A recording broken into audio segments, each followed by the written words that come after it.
Hello sunshines, welcome to Bunnyfish Crafts. I am Heather, and if you want to skip right ahead to seeing how the technique is done, I'll put the time right up here where you can jump to see that. I today would like to show you how I start a square on my mitered square blanket.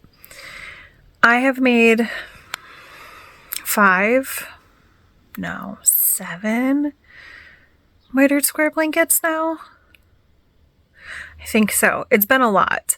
I've made a lot of mitered square blankets, and right away I figured out this technique because on my very first blanket, because I was like, no way am I going to weave in hundreds and hundreds of ends at the end of a project. So if you would like to see how I do it, because something that I hear a lot when I'm watching other vloggers is how they like the idea of a Cozy Memories blanket, or the Coziest Memory, or the mitered square blanket. That's the one I use by Shelley Kang. I'll link it below.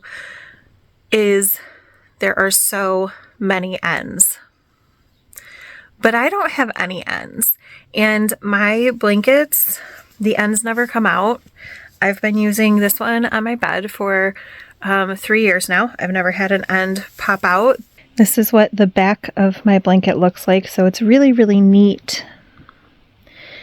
And I'll even show you on the back of this one because it's a more high contrast thing. But the ends turn out really, really neat this way. And the weaving in of the end is done while you're picking up stitches, which is the fiddly part anyway. So taking an extra 10 seconds to weave in an end while you're doing a pickup seems much less cumbersome to me than having to weave in ends later. Never. I'm never going to choose that. So what you're going to need is a project. I would not recommend, if you are learning this technique, to try it on the very first square of a blanket. But, and maybe not the first like few squares of the blanket. I do, but I don't necessarily recommend it to you if you're new at this. I use it for all the squares, but once you are picking up from two edges of a square, that's where this technique is chef's kiss. I'm going to show you how to do this technique twice, because on my blanket I have a black row that starts off each square. It makes it look like stained glass. I saw it on someone else's project page and I stole the idea because I thought it was so, so beautiful.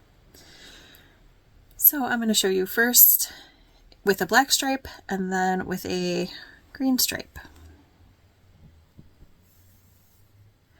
As you can see, I have a tail here that needs to be woven in.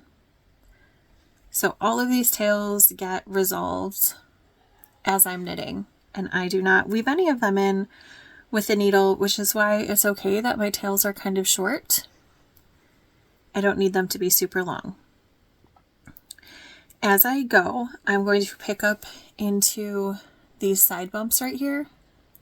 You could have made V's on the end by slipping your stitch a different way than the way that I slipped mine. It's totally cool. We're just picking up the correct number of stitches. My correct number of stitches is 17 per side, 1 in the middle, and then 17 for the other side. So I'm going to start by picking up 1 stitch. I am going to bring both tails, so the working yarn and the yarn from the previous square, and put them in between the working yarn and the piece of fabric. So this is what I feel like is bringing it up. And I'm going to knit underneath both of those tails. Then I pull it back down and I knit over those tails. Pull it up, pick up a stitch, under, push them back down, pick up a stitch over. And I am just going to continue with that motion. So now they're up and knitting under, pushing them back down, knitting over, up, knitting under, down, knitting over. And you may have noticed that my first tail is gone, but that's okay. I'm not worried. It's secure. I've never, ever, ever had a tail pop out on any of my blankets, ever. And my original very first mitered square blanket was used by toddlers, and it made blanket forts, and it went on picnics and camping trips and all sorts of things. And then it was a dog blanket, and still no ends popped out. Holes happened, but ends didn't pop out. So that is what it looks like from the front when you pick it up, or when you pick up those stitches. And that's what it looks like on the back. You can kind of see they're woven over and under. You can pull your tail to straighten that out a little bit if it bothers you, if you want it to be less bumpy.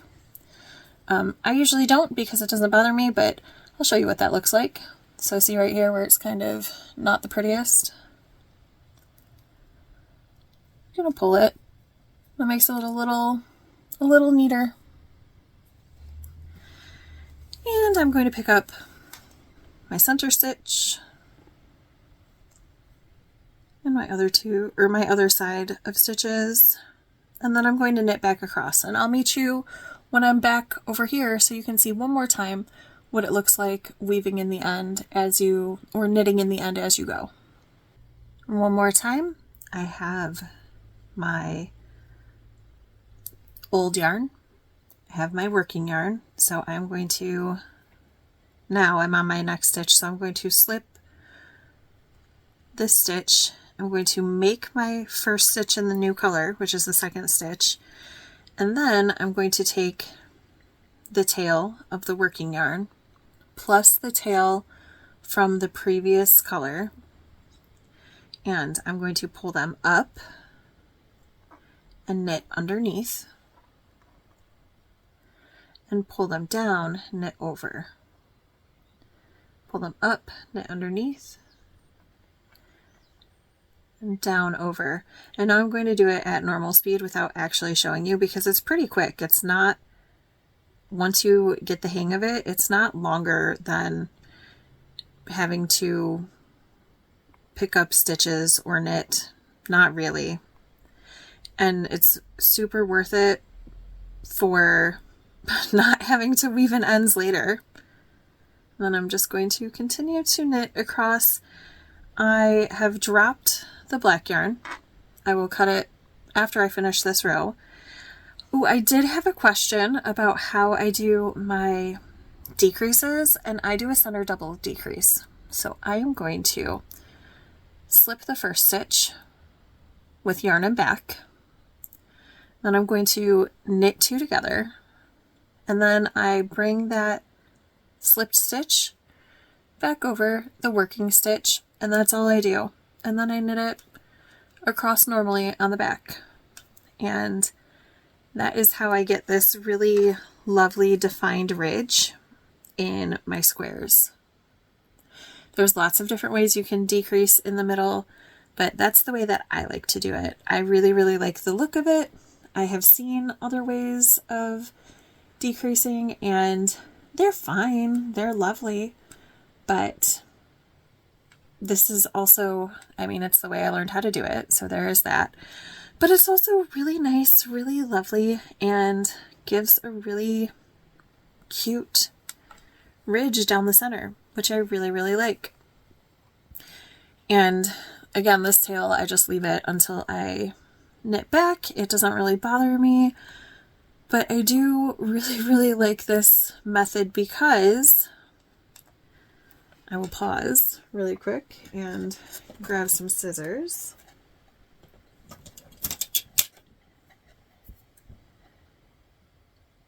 Snip the tails, and we're done. There is no weaving in of that end. The end is managed. There's nothing there. It's secure. I could trim this end a little bit if I want to, Sometimes I do, sometimes I don't. It's on the back of the work and it doesn't really bother me. But that is how I manage my ends and avoid having to weave in a babillion ends at the end of a mitered square blanket. Thank you so much for joining me. Please make sure to like and subscribe. And if you have any questions, please put them down in the comments below. And I will answer them as soon as I can. Bye for now.